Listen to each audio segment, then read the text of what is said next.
Hello again, everybody. Welcome to another edition of Reasonable Doubt. I'm your host, Jimmy Ardwan, along, as always, with my co-host, Julio Vela. Julio, what's going on, my friend? Staying dry, my man, staying dry. But you didn't get a haircut again. I'm growing the hair out. Okay. It's growing out. It's growing out. I'm so excited about the show tonight, though. I know. I'm excited, too. I knew him once upon a time when he was known only as a criminal lawyer. Now, he is known as a First Amendment lawyer. Mark Bennett. Thanks for joining us, man. Hey, thank you for having me. Absolutely. It's great to have you on. It's going to be a great program tonight, ladies and gentlemen. We, of course, will have Mark Bennett here all night long. We don't have anybody else. You're so important. We couldn't bring anybody else. I think you can. I think you can. We will be taking questions and comments on Twitter at HCCLA_TV. Send us your questions and comments. We'll take them live right here on the air. We'll also open up the phone line starting at 8:30 p.m. 713-807-1794. That's our number. Give us a call. Mark, I want to start and kind of get into a little personal background of yours. Okay. Because it's... You don't scare me, Jimmy. I know. You've taken on bigger and better. And that's where I want to go with this, because I'm envious. I really am. Because you've cultivated you've basically remade yourself kind of as a lawyer almost, in a way, and I'm envious of it because you have found a specialty and something that you're passionate about. And every time I run into you, you're always talking about it with such great passion. And I'm like, dang, that's really cool. He's found something that he's so passionate about. And I just wonder, how did you evolve from the criminal aspect to now what I think has really become your passion and maybe your true calling? Sure, and I still try non-First Amendment criminal cases, yeah. But my greater expertise, the thing that I can do that very few people know anything about, is First Amendment law. I blundered into it. I had somebody come to me who had been convicted under the online solicitation statute, and it didn't seem fair to me, because the guy had been entrapped by a perverted justice volunteer. He said, oh, she told me that she was 40 years old and we were going to play like we were teenagers. And then that part of the conversation got cut out when I went to trial, and they didn't let me testify about that. And the prosecutor said to the jury that it didn't matter. I looked at the transcript and all of this was correct. Of course, I couldn't verify that she had said that she was an adult, but there were chunks of conversation missing. And the prosecutor had said, it doesn't matter whether he believed that she was a child or not, because she said she was. Seemed unfair to me. I attacked the statute then. I lost. The reason that I lost was that we didn't do it pre-trial. So the next time one of these cases came along, I attacked it pre-trial. And we won. The trial court tossed the case out. Well, the state didn't appeal that one. So now, we've got an idea that a good judge might throw one of these cases out, but we don't have any authoritative precedent on it, right? So the next time one came along, Grant Shiner had heard about the work that I had done. He brought me in on it, and we attacked it pre-trial. The trial judge didn't hold the statute unconstitutional. We appealed it up. We appealed it up to the Court of Criminal Appeals, and we killed that one. In the course of that 5-year time, from the first time that this statute had come to my attention until we finally killed it, I learned more about First Amendment criminal law than just about anybody knows. I mean, there are not a lot of lawyers who focus closely on First Amendment criminal law. Well, right. Why not? Well, first of all, First Amendment stuff is very airy. It is. I mean, any kind of constitutional-based law, I mean, it's not your first choice when you're in law school, because it's usually the most difficult to really grasp. Right. Especially as a young law student, where you're like, I just want to go party, have fun. I don't want to read con law cases and try and figure this out. Right, so it's really cerebral stuff. I mean, it's just, and most judges don't understand it. No prosecutors understand it. Even after ex parte Low, they still don't get it. They still didn't get, the prosecutor who argued the case in the Court of Criminal Appeals was still scratching her head after the opinion came down. So I like that it's very cerebral stuff that most people don't know. I developed a special expertise in it in the course of that 5 years of study, and then I started recognizing other statutes that were subject to the same sort of attack. And that's what I've been pursuing since. Okay, so the other reason that there aren't a lot of lawyers who are experts in First Amendment criminal law is that there's not a lot of money in First Amendment criminal law. right? So there are lots of lawyers who handle First Amendment cases, and they're working for the porn companies and the the clubs and The newspapers. Unless or- you're getting and, then- bankrolled. and the newspapers. So they're getting bankrolled by people Right. who profit from the First Amendment. Well, in criminal court, the people, they're just schmoes who said something online and are getting prosecuted for it. They don't have, they didn't make money off of the First Amendment. And so what we've got is individuals who are fighting for their own rights, and in the course of that, they're protecting the rights of all of us, including the porn companies and the bookstores and the strip clubs. So the idea is that the online solicitation statute was overbroad, overbroad. Is that right? Am I saying that? Overbroad under the First Amendment. And now, if I'm not mistaken, Lowe was dicta. Maloney, they applied the wrong standard, and then comes Victoric. Okay, so Julio, don't try and Yeah, Don't try, I'm wondering. stay- You're doing stay in great. the I'm fairway, wondering. man. Stay in the fairway. Well, because I still don't get it. I mean, Okay, shouldn't. This is the problem. Most lawyers don't get it. But shouldn't Lowe be where it is? Okay, so the online solicitation of minor statute had two parts: 33.021B, which was dirty talk to a minor, and 33.021C, which was trying to solicit a minor for sex. Sort of was that. So 33.021B, Lowe held that unconstitutional. In Lowe, in dicta, which means it's not a critical part of the holding, the holding would have been the same had it been omitted, the Court of Criminal Appeals mentioned that 33.021C was constitutional. Okay. So since then, I looked more closely at 33.021C and concluded that it's probably not constitutional, but now we're fighting the uphill battle against the dicta in Lowe, because all of the lower courts look at that Lowe dicta and say, oh, the Court of Criminal Appeals has already said that this is constitutional, that's all there is to it. Well, that's not all there is to it, because that's dicta. If that weren't dicta, that would be. And it was basically saying that just the act, or were they regulating the content, or are they regulating the act, or just them doing it is a crime? Are we talking about Lowe, or are we talking about Maloney, Victoric? Well, I guess we'll start with Lowe. B or C. Okay, so 33.021B was Lowe, and the statute regulated speech based on its content, which is big red flag. If a statute regulates speech based on its content, it's presumed to be unconstitutional. And it shifts the burden. Shifts the burden to the state, right? They have to show that it is constitutional, that it meets strict scrutiny. So in Ex parte Lowe, what it was sexually explicit communications with the intent to arouse or gratify. And the Court of Criminal Appeals said, well, that's a content-based restriction on speech. 33.021C, however, has two parts. It has the bulk of the statute, which would be unexceptional, which says that it's a crime to solicit a child over the internet, solicit a minor over the internet. Minor is not just a child, but also someone who represents himself to be a child. It's a crime to solicit someone over the internet with the intent to meet for sex, right? Like How to Catch a Predator. That show. Right. But then 33.021D says it's not a defense that you never intended to meet. Well, okay, if I solicit you to do something, but I never intend for it to happen, I'm not soliciting you to do it. Well, how is that any different than engaging in a conversation to commit criminal activity, right? I think that was an issue.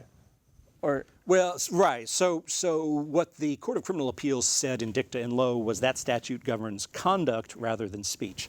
It's a nonsense distinction, because content-based restrictions on conduct are forbidden just like content-based restrictions on speech. Flag burning, for example, is conduct, right? But if you forbid the burning of the flag based on the intent to communicate a message, then that's an unconstitutional statute. And the Court of Criminal Appeals has held that recently. Because it's overbroad. Because it's overbroad, because it forbids some protected speech. Photography is conduct, but you can't forbid photography based on the content of the photography, except for some exceptions. For example, child pornography, right? Right. So if the statute governs speech or communicative conduct based on its content, then it's presumed to be unconstitutional. So what the Court of Criminal Appeals screwed up on in Lowe, and I am partly to blame for this because I didn't Well, raise it. I wasn't no. focused on that. It was dicta. It wasn't. We weren't talking about 33.02. Well, we all got to learn somewhere, Mark. You know. I know, and Court of Criminal Appeals is as good a place to learn what you're doing as anywhere, Jimmy. Let me tell you. We all make mistakes. What could possibly go wrong in the Court of Criminal Appeals? You got to have your first one sometimes. That's What right. could You possibly learn from go your wrong? failures, That's right? You right. learn from your mistakes. That's right. So, at any rate, the Court of Criminal Appeals said this is conduct, not a content-based restriction on speech, and all of the lower courts have agreed with that. Well, the problem is that while what they should have said, what they could have said, what they should say is that online solicitation is speech, but it's not protected speech. Okay? And then we would get to the question of whether the fact that lack of intent is not a defense adds in protected speech to what the statute is forbidding. Right. I don't know if I'm making this clear. Okay. Well, then, in this- out in San Antonio, Maloney comes along. Maloney was first Court of Appeals. Yeah, that was Oh, his that- first and Court that of Appeals. was, Interesting. That was actually the first case, if I remember. It was That 2009. Maloney was before Lowe. Right. And there, what could go wrong? They applied the wrong standard. Is that? Yes. So Maloney said that the statute forbids conduct rather than speech based on its content. It's just wrong. It's just wrong. There would be, at least it would be intellectually honest to say the statute forbids speech, but the speech is entirely unprotected speech because it is online solicitation, because it's solicitation of a crime. It's interesting because we have, you know, the kind of the history of this thing. It all starts with online solicitation of a minor. Right. And then we see the improper photography statute go down in 2014. Right. And that was the ex parte Thompson case. What basis was that on? What was the? Well, Same thing. It's, yeah. So photography is communicative conduct. Right. So it's Sure. speech for First Amendment purposes, and the statute restricted photography based on its content. The statute said that it was a crime to take pictures of Well, in Thompson, people in Thompson, with he the had intent to gone, arouse or gratify sexual Right, in desire. Thompson, what had happened was he had gone into a water park or a public pool or something and was taking pictures of women in bikinis. Or maybe not women. Yeah, maybe men in mankinis. Who knows? No, I think maybe a little younger than, we probably wouldn't call them women. Yeah, I think they were younger than that. And the issue there was whether or not, you know, people who submit themselves publicly in these kind of ways, is that, you know, are you, I guess, do they surrender any protection from becoming somebody else's sexual fantasy, so to speak? And, you know, the court said that, yeah, Was there it a kind of does. And but they upheld the ban. The interesting thing was on bathrooms. Dicta, again, dicta. They didn't Yeah. have to do that, and they shouldn't have. Right. So now we have to fight that uphill battle against the dicta in Thompson. Yeah, they like carved out a little exception on, what was it, bathrooms and private dressing rooms. Well, right. So the statute had one part for places other than bathrooms and private dressing rooms, another part for bathrooms and private dressing rooms. The fact is that the First Amendment applies in bathrooms as well as out on the street.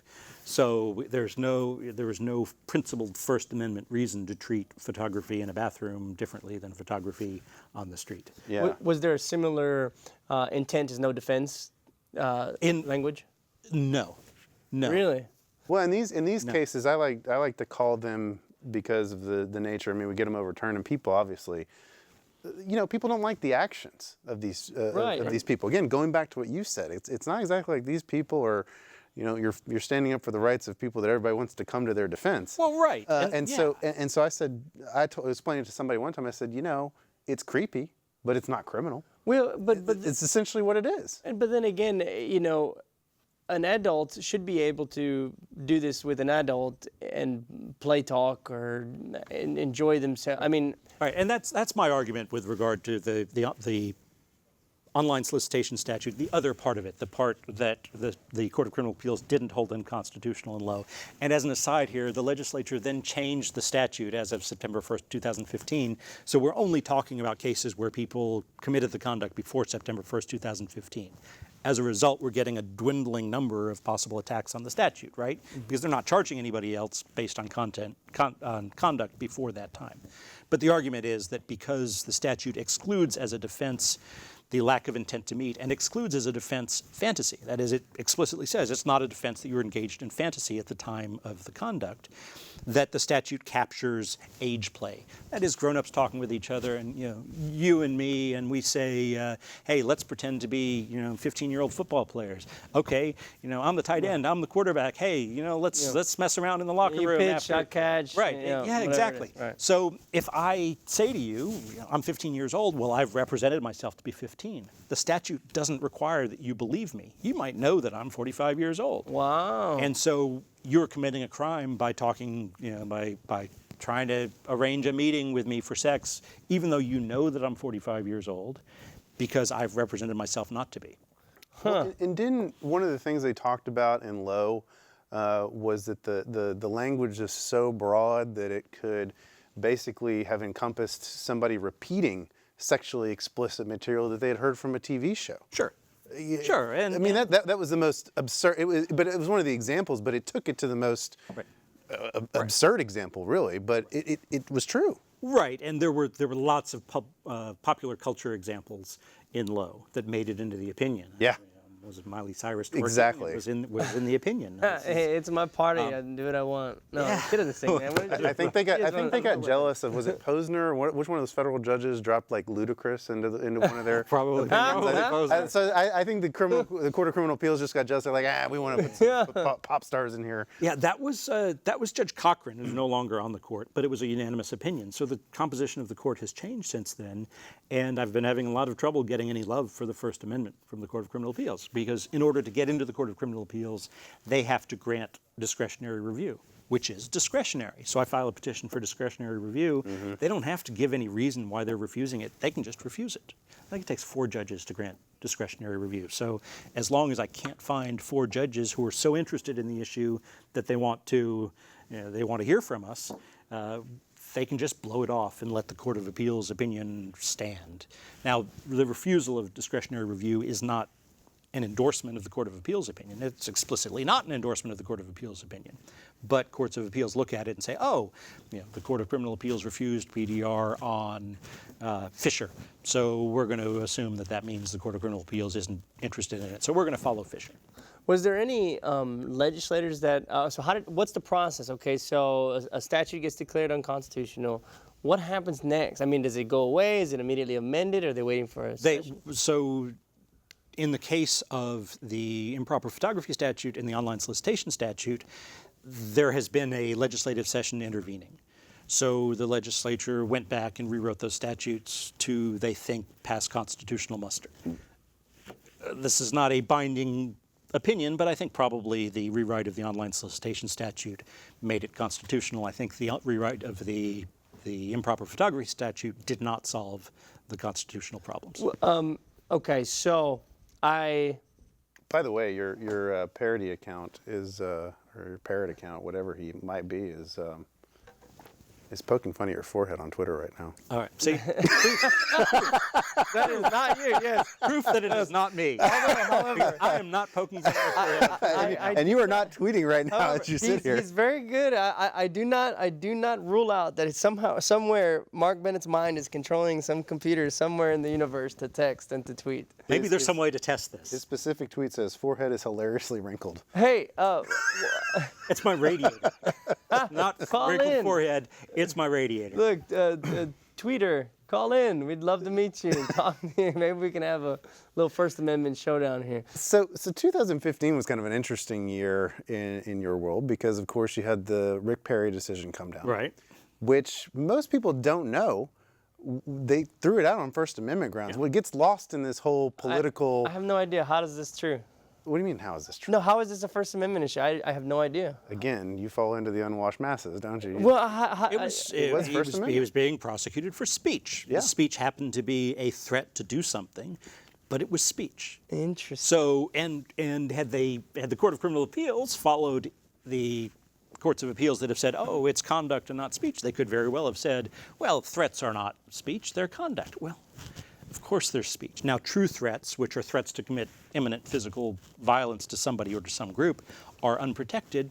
But otherwise, yeah, we can threaten people. The governor can threaten to veto something.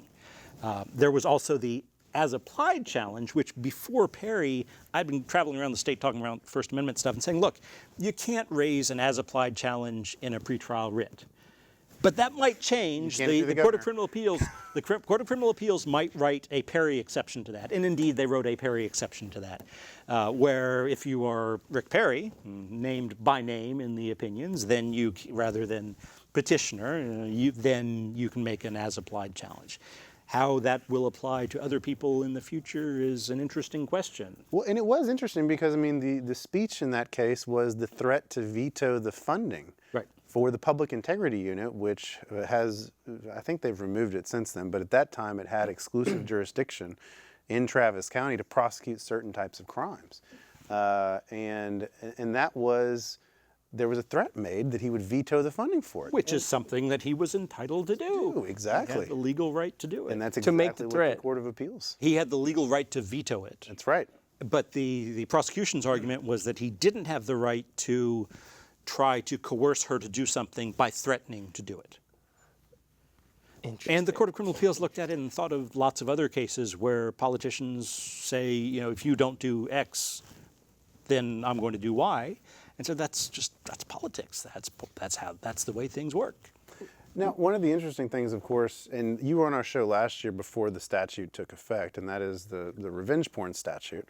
And I know you get your eyes on that one. You've been, Oh, yeah. you've been What waiting for are it. the issues? I know of it, but what are the issues on it? But September 1st, Texas, the Texas revenge porn statute went into effect, and the criminal revenge porn statute of this went into effect. There's kind of been, I know there's been a long-standing, you guys, I saw many wars with some ill-advised lawyers up in Dallas who went after you, because civil lawyer, what was his name? Who was going after you about revenge porn. I think he was a plaintiff's lawyer. I think he might do some criminal defense too, but he was kind of going at you. But I think he was railing on it, and he think I'd have noticed if somebody went after me. I know. Well, I paid attention to it. I thought it was kind of funny. I probably noticed it at the time, but you since didn't flushed make it. Didn't make a great impression on me. But talk a little bit about what you see as the biggest issue with the revenge porn statute. Sure, creepy but not criminal, I think is a good way to put it, Jimmy. The conduct is abhorrent. Right, you take the images that you made with somebody else, or that they gave to you in confidence, and you share them with the world because you're pissed off at them. That's the revenge and revenge porn. The problem, however, is that it's speech. It's a content-based restriction on speech. That is, images, right? And so it's presumptively unconstitutional, and the state has the burden of showing that it's constitutional. Well, constitutional restrictions on speech restrict unprotected speech. Child pornography, defamation, true threats, and so forth. There is no category of unprotected speech into which revenge porn falls. Nude pictures are not unprotected speech. Pictures of people having sex are not unprotected speech. Pictures that are shared non-consensually are not unprotected speech. Pictures that are shared with the intent to harm, or speech with the intent to harm, is not unprotected speech. There's nothing about revenge porn that makes it fall into a category of unprotected speech. And because it doesn't fall into a category of unprotected speech, it's protected speech, because all speech is protected unless it falls into a recognized historical category of unprotected speech. Yeah. Now, the Supreme Court could very well recognize some category of unprotected speech that includes revenge porn, but they haven't. And it's hard to imagine how they would do it without sucking in a great deal of speech that most people think should be protected. Have you seen anybody charged yet under this? Because I haven't heard of a case. I have a case where the person is charged with threatening. Yes, and I do have a case where the actual revenge porn. So part of the revenge porn statute is it's a crime to threaten to publish revenge porn in order to get something, which adds an extra interesting layer, because that sounds like extortion or blackmail. Exactly. So I'm looking at what has the Supreme Court said about blackmail and protected speech, and I'm not finding anything. Maybe blackmail is protected speech as well, as long as it's not a true threat, a threat to commit physical violence against somebody. So yes, there are cases that are pending. I think they're both in the Fifth Court of Appeals, which is up in Dallas. I've got a lot of these going on. Your friend, he replied to you, Julio. He said, "I'm busy soliciting minors online now that the real lawyer says it's legal to do so. Can't call in." Hey, look, hey, okay. Let me tweet, and I can be a 15-year-old You know, playing as an adult. Yeah, let's see. Let's test it. Go ahead and send me something, man. Let's see if you get charged. So I mean, this guy is basically taking your Twitter photo. He's put it up, and I got to be honest, ladies and gentlemen. I really honestly thought that Mark had set up his own a separate account to troll himself. I really did. I thought you were doing it as a social experiment. I told you that before you went on the air. And so I now I think it's even more funny. Oh yeah. That it's legitimately somebody coming after you. Yeah, it's it's a tribute. I compared him to a Milli Vanilli tribute band. Yeah, he is. I mean, imitation is the most sincere form of flattery, isn't it? Yes, and he or she really does a great job of it. I think it's amusing to me and a little bit odd. I'm very wary of flattery, but it's fun. It's been fun to watch. When it first came up, I commented, well, that's it shows promise. Let's see what the person can do with it, and it's gone some good places. It really has. So what are some of the other? That's at Free Speech Dog. What? Yeah, at Free Speech Dog. That's right. That's his Twitter handle, or her. Who knows? What are some of the other statutes that you're currently either challenging or you think need to be challenged? So there is a statute in Georgia, which is the equivalent of the online solicitation statute that I killed here. We argued that in February. We should get an opinion in the next 6 weeks because they apparently have until July 15th. Supreme Court of Georgia. And you got some rousing support from the locals in Georgia, from what I could tell. I got some good support from the locals in Georgia, I did. But some people just didn't like. Some people didn't like my argument. And didn't They're like more me. conservative in Georgia than they are here. Of course. It's on, and I made the conservative argument, which was that when the country was founded, you could have sex with children. That's the age of consent. I watched it online. It was The age an of excellent consent. argument. Yeah, it's on YouTube. The age of consent didn't become 17 until very recently, like certainly within the last 100 years, which is given the inherent originalism behind First Amendment law as it is now, which is okay. We look at whether historically this was an exception to the protection of free speech. I think it's a sound argument, and it's something that I hadn't thought of before I went out to Georgia to argue it. So I've got that. There's a statute in Georgia that forbids cussing out a school bus driver, berating a school bus driver, and so I'm going out there in July to argue that before the Georgia Supreme Court. There's the online impersonation statute in Texas, and the fraudulent use of identifying information statute in Texas. The online impersonation, we've got two cases where the trial courts granted relief and the state appealed. So in Waco and in Houston, we've got states appeals pending, and it's a nice position to be in, to be defending the trial court's judgment rather than attacking it. Yeah. The problem with that is that while it's called online impersonation, the statute forbids any use of somebody's name online with the intent to harm them. And using somebody's name is not just impersonation. If Free Speech Dog, if he used my name, Mark W. Bennett, and he misspells it, if he spelled it correctly with the intent to harm me, then that would be online impersonation. In fact, he uses my photograph, right? And so if he did it with the intent to harm me, then that would be online impersonation. But here's the thing, who decides whether he has the intent to harm me, right? Exactly. I don't think he or she has the intent to harm me. But if I did, I could complain to a prosecutor about it, and that would be a felony charge. And there could be subpoenas out there to Twitter right now. Figure out who Free Speech Dog is. Are there any federal laws that are similar to this, that could be challenged? Before we go there, let me remind everybody, it is 8:30. I want to let everyone know we're opening up the phone lines. We'll take your call, 713-807-1794, and join the conversation with at Free Speech Dog here on Twitter, at HCCLA_TV. Federal laws. Federal laws are generally tighter, but yeah, there are some that are problematic. I haven't had anybody who's come to me with asking for help attacking one, but I've looked at them and said, there might be an attack against that. They're usually better written, though. The federal laws are usually more carefully written than the state laws because somebody in the U.S. Congress knows a little bit about free speech. Nobody in the Texas legislature knows anything about free speech. Apparently not very many in the Court of Appeals either.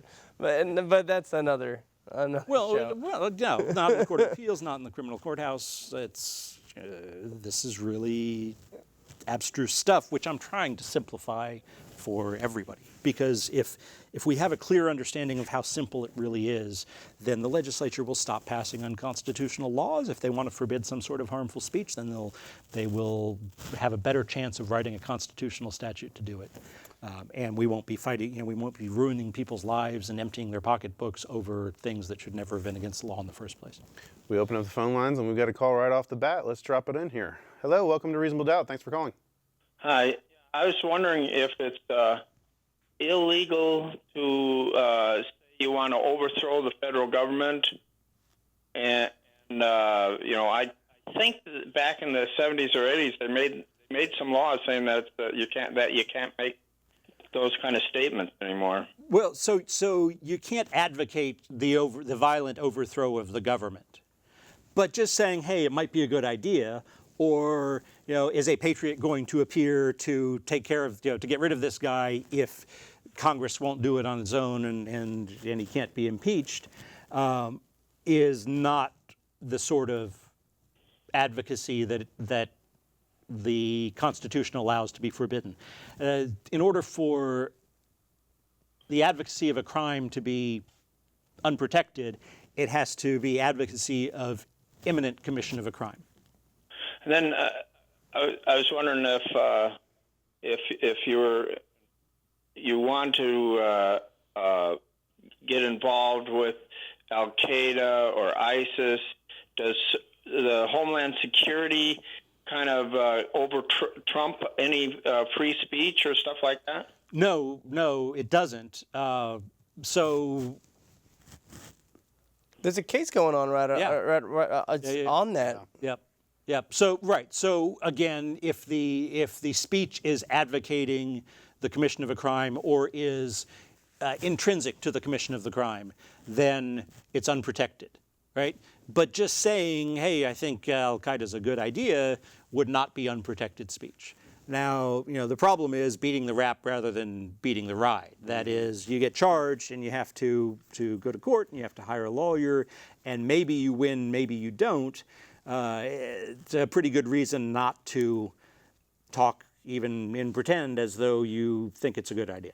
Yeah, I wouldn't advise it. The federal case going on right now, and it comes down to whether or not this individual from Minnesota or Ohio really intended to go join Al Qaeda and participate in these things. And I don't know if the jury's out. I don't know I don't know the stage they're at.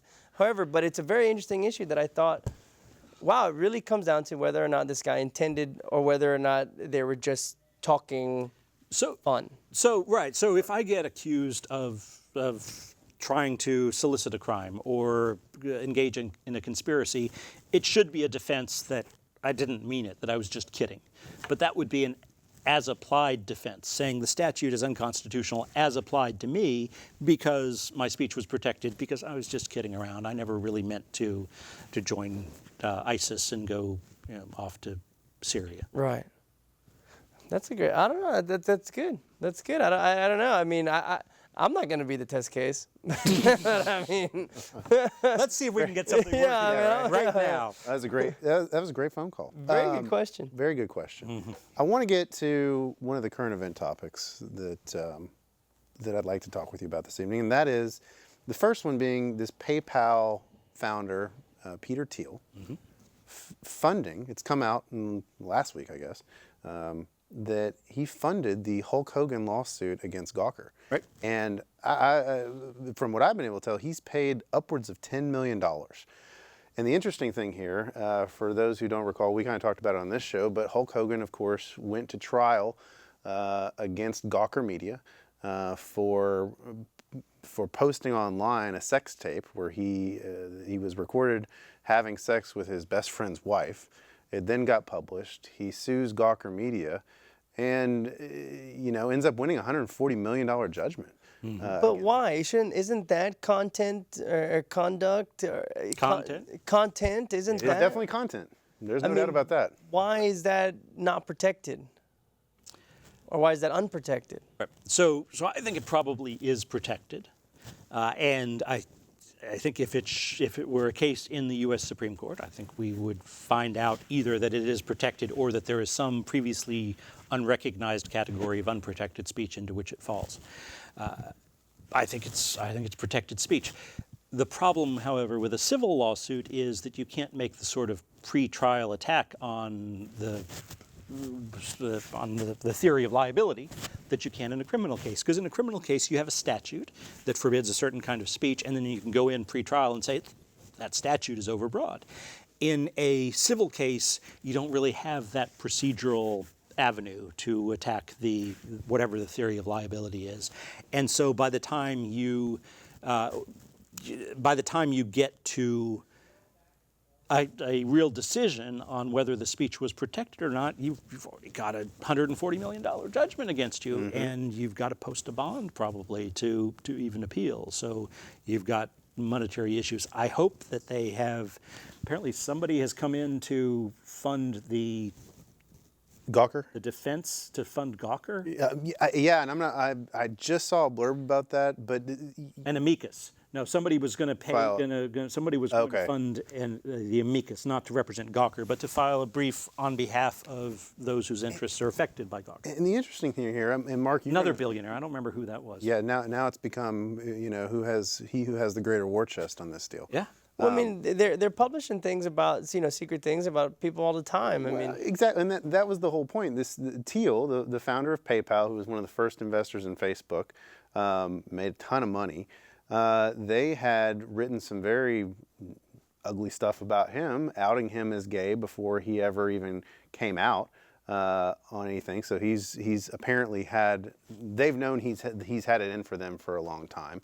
There's a long-standing spat, but it's interesting because, Mark, you're a blogger, and you have a very popular blog, a very successful blog. You've had it for years. This goes right to the heart, and you have made no bones about calling people out for misconduct. You've made no bones about calling lawyers out for misconduct. Judges, prosecutors, lawyers who try to solicit you for, to sign on to illegal activity. It runs the gamut. Right. And I hurt a lot of people's feelings. You do. I rustle a lot of jimmies, but as they say. but hurting people's feelings, that's just comes with the territory. So Thiel's feelings got hurt, and I'm not saying it's inappropriate for his feelings to have been hurt. I think that what Gawker did was inappropriate. It was creepy, right? Yeah.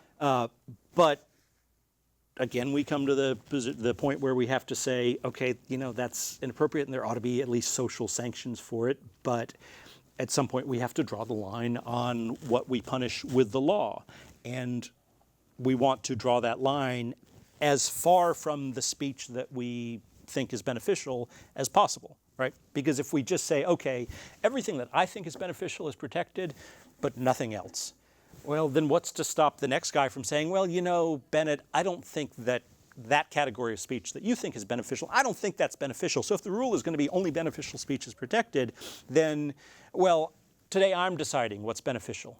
And so that speech that you'd like to engage in, that's not protected. Criticism of other lawyers, that's not civil, and it's not going to be protected. You can be sued for that. So the thing about Thiel is he basically put out a hit on Gawker, a legal hit. I'm not sure how I feel about that, except that I don't think that it should be celebrated. There are people who call themselves free speech advocates who cheer, hey, thank you, Peter, for killing Gawker, because Gawker it's a trash tabloid. But I look a little farther abroad than just the specific case. I try to look at the forest rather than just the tree. Now, particular tree got cut down. Okay, well, nobody's crying about Gawker. There are probably some people crying about Gawker. But what does that mean for the rest of free speech? If they can do this, then what else can they do? Well, and Jeff Bezos, the CEO of Amazon, who's also a billionaire, he came out today, or was it today? Maybe a couple days ago. Also the owner of the Washington Post, yeah? He is, yeah. So he has a kind of a vested Who interest reads in the this. Post anyway? Well, you know. They used to have a great comics section. But he said, I don't think a billionaire should be able to fund a lawsuit to kill Gawker. The best defense against speech you don't like is thick skin. If you can't tolerate critics, then don't do anything new or interesting. I agree. I mean, you know, if you can't take the heat, get out of the kitchen kind of thing. Now, look, look, what Gawker did was ugly. I mean, from a social standpoint, I think there's been a lot of people who would say, look, if you're not ready to come out, you shouldn't have to be forced to come out. Yeah. And so what they did was they made that an issue when he wasn't ready to make it an issue. So in that regard, completely unfair. I think ugly is a great word for it. Right. But again, when you put yourself out there, when you are the founder of PayPal, when you are, a big time investor in Facebook, and you make a bunch of money, and unfortunately, our society is one where anybody who can, with some fingers and can open this up, can essentially get online and start writing what they want. Sure, and that's the beauty of our country. That is the beauty of our country. The other side to this is that people were paying Gawker to do this. This is not something that Gawker had a billionaire backer who was putting out hits on Thiel. People were buying advertising on Gawker, and people were clicking on this video. Gawker was providing the American public with what they thought they wanted. Well, if you ask them to vote on the First Amendment today, it's never going to pass. But at the same time, they're benefiting from a strong First Amendment. Well, and the concerning thing here is now you've got, as you said, it's basically become, you can buy justice. You really can buy the ability to kill a company, in some ways. And we've seen a lot of that go on before, but never to this extent. Right.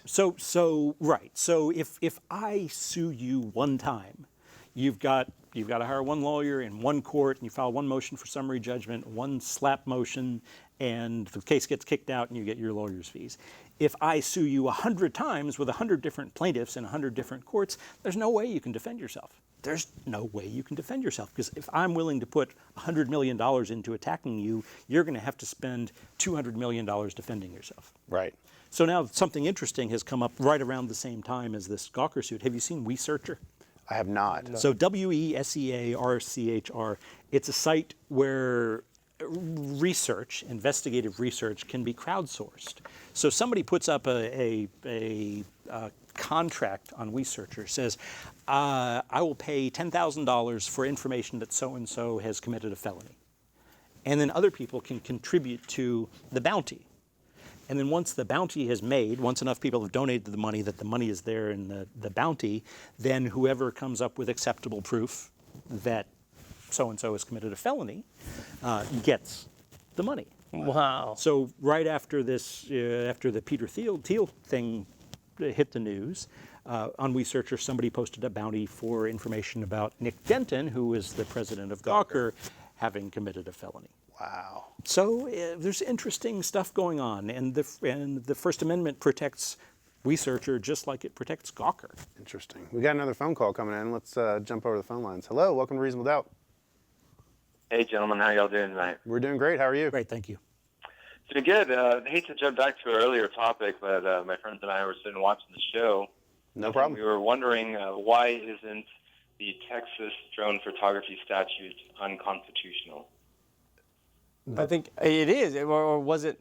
No, this is drone photography. Oh, the drone. Yeah. To tell you the truth, I haven't taken a look at it, but I suspect that it's not a content-based restriction, that it's a manner or means restriction on speech, place, manner, means. So the standard for that is considerably more relaxed than a content-based restriction, but I'll take a look at it. Is it the fact that the method or the way that it's being done? Right. So rather than saying it's a crime to take pictures of people, it's saying it's a crime to take pictures with a drone. I'd have to take a look at it, and what I really need is somebody who is willing to get arrested, charged for violating the statute. Because in Texas, without actually having a defendant who is charged, there's not a whole lot we can do to challenge the statute. Yeah, you got to find a guinea pig. You got to find a guinea pig, and it's got to be somebody dedicated.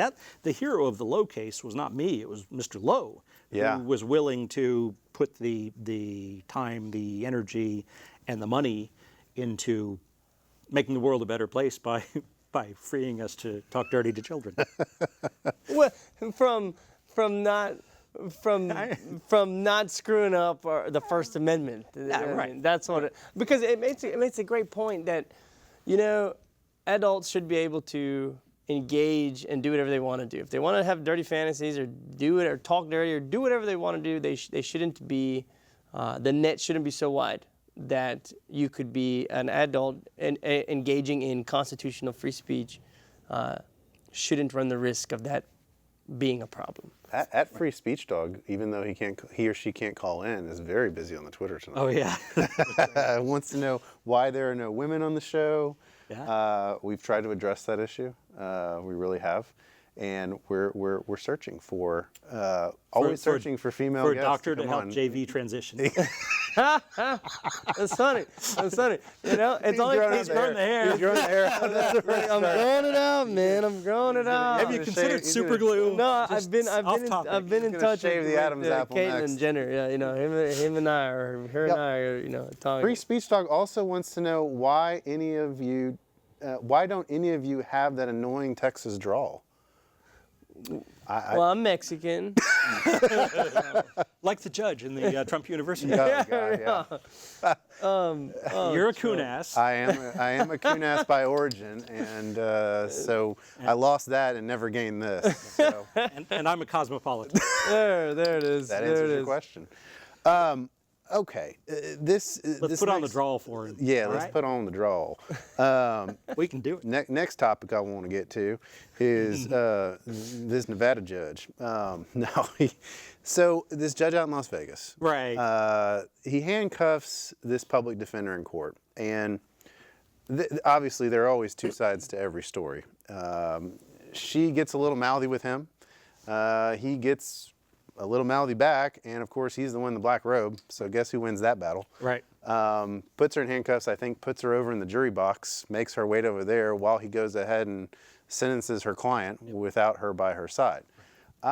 Two wrongs don't make a right in this, in my opinion. And there's been a lot of people coming to her defense and saying, judge should never do that, but your friend, Scott Greenfield, up in New York, who writes another great blog that I read a lot, he basically said, look. He writes like 6 different blogs. I know. He is prolific. He is. The man is prolific. I don't know how he finds time to practice law, but. He has longer days than we have because he's old. He doesn't need much sleep. But I mean, he made a good point, and that is, I'm not going to be scared to call this woman out. I don't feel like I need to necessarily go bat for our team all the time, especially when they're in the wrong on this. Right. Now, yeah, what the judge did was bad, but she could have learned a better way to handle this. Right. So if you're a lawyer defending a client, you have to be sensitive to the terrain, right? Yeah. You can't keep pushing when it's not going to do your client any good. And once the judge handcuffs you, you're probably long past the point of doing your client any good. So right. I didn't see video, I didn't read a transcript, but frankly, the act of handcuffing a lawyer is a weak act by a weak judge. It is. I don't have any endorsement of that, and if this happened on my watch, I'd be up there in a heartbeat getting her out of handcuffs, because that's what I do with the strike force here in Harris County. Mm-hmm. And we'll get to that in a moment. But our primary responsibility is not to our egos as lawyers. We're not entitled to feel like we're being heard. We have to defend our clients, and sometimes defending our clients means kissing a little judicial ass. And checking your ego at the door. and checking your ego at the door, which is a nicer way of saying what I just said and immediately regret it. What astonishes me is, wasn't he the power of some of these JPs or the jurisdiction? Justice of the peace, right? Yeah. Yeah. I'm sitting there like, what? Yeah. Yeah, you can put somebody in handcuffs? That's, Are you even a lawyer? yeah, so I'm thinking to Their myself, court system might work a little different out in Nevada. I'll bet a Texas JP could put you in Oh, he probably handcuffs if could. you mouth off to him. He can probably take you out back and have you shot. That's probably true. Probably do it himself. And probably in some of these more rural counties, it might happen. That's right. He's also the sheriff and the Yeah. DA. He's a one-stop shop. He may not even be a lawyer. yeah, he may not even be a lawyer. Doesn't need to be a lawyer. Doesn't have to be. Roy Bean didn't need to be a lawyer. He just needed a law book. Did That's you see right. the picture of the judge? I- The guy got yeah. one eye looking this way and the other this way. I hate to go there, but it's I like, mean, look, you didn't have to go there. I don't want. He didn't have to. Hey, He already, you know what? This he is already showed what he is by handcuffing a lawyer. It's protected speech here. It's Amen. protected speech. Just stay the hell out of Nevada. yeah, is my no, I'm not advice. going to Nevada I anytime. want to go back to what you mentioned before about being part of the strike force for HCCLA, which of course the Harris County Criminal Lawyers Association is the sponsor of our show, and you do a wonderful job always coming to the aid of other lawyers when they need it. You're always there if somebody needs to make a record, you're there to witness it. And you wrote recently on your blog about an incident that happened, was it last year or 2 years ago? Kind of similar to this, I think but it was not. 2014. Was it? It was a while back. So kind of give us the background, because I wasn't there. I don't know about it, but it was similar without the handcuffs. So one of our members got taken into custody by a Harris County district judge, felony court judge, because she didn't jump fast enough when the judge said jump. And I got the message, and I came up there, and some other lawyers had already appeared, and I talked to the judge and said, Judge, what's going on? Why is she in custody? Well, I want her to apologize. And I went back to the lawyer, and I said, she wants you to apologize. I think you just apologize, make this go away. And another of the lawyers there, Tiaiva Bell, who with the PD's office, said, no, you are not going to do that. You should not do that because you were in the right and you should not have to apologize to this judge. And the lawyer said, she's right, and refused to apologize. And I was really proud of our group at that time because I was being the counselor and saying, look, let's just make this go away easily. Well, I wasn't considering the price of an apology. Because in this situation where the judge has a history of mistreating people, an apology would have fed the judge, and it wouldn't have been appropriate. So she said no, and I went back and said she's not apologizing, and the judge said she can just leave. So let her out of custody. Well, lawyer comes, well, it's not good enough for the lawyer. She files a complaint with the Commission for Judicial Conduct on the judge. And the judge apparently claims in the course of defending the grievance that she never took the lawyer into custody. She had taken the lawyer into custody. So some people who were witnesses write affidavits for the Commission for Judicial Conduct. Ultimately, the judge is sanctioned. She receives a private sanction for this, which is it's big stuff. I mean, it's not something that gets published. It's not something that gets publicized. But judges don't want even a private sanction from the Commission for Judicial Conduct. So I was in her court recently, and for a while she had been really nice to me before this event happened because of some other personal stuff. But she was suddenly was personally rude to me, and so I wrote about that. I don't think it's acceptable for judges to. Judges need to be judges. Judges need to be Yoda-like and objective. Well, and doesn't this really all come down to the fact that lawyers, in a sense, we have lost the professionalism part of this profession? No. To a large degree? No. You don't think so? No. Lawyers have lost the professionalism part of this. I find that in a lot of cases that there has been a steady decline in the professionalism amongst colleagues to one another, whether it's the bench to the bar or across the bar. I just find that there has been overall, I think, a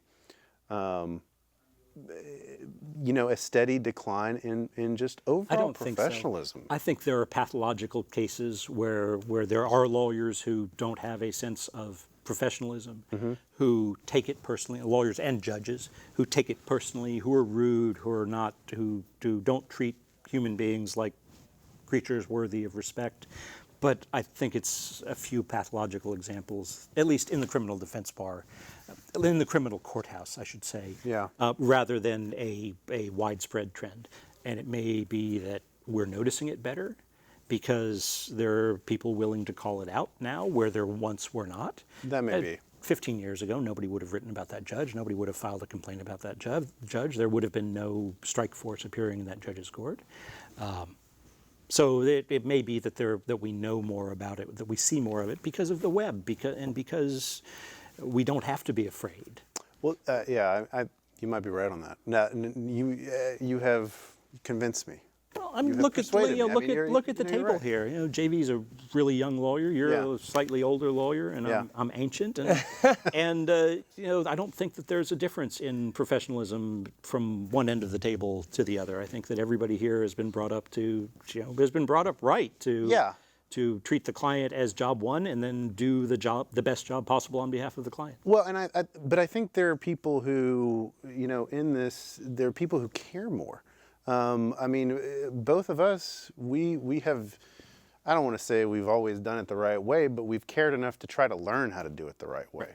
And I just feel like I see a lot more people, and maybe it is just the fact that we learn about it more because somebody will tweet it or they'll talk about it on Facebook immediately when it happens, and you'll see it and be like, dang, not again. Of just somebody who just is either not treating someone with professional respect or really not taking the time to learn how to be a good lawyer, a decent lawyer.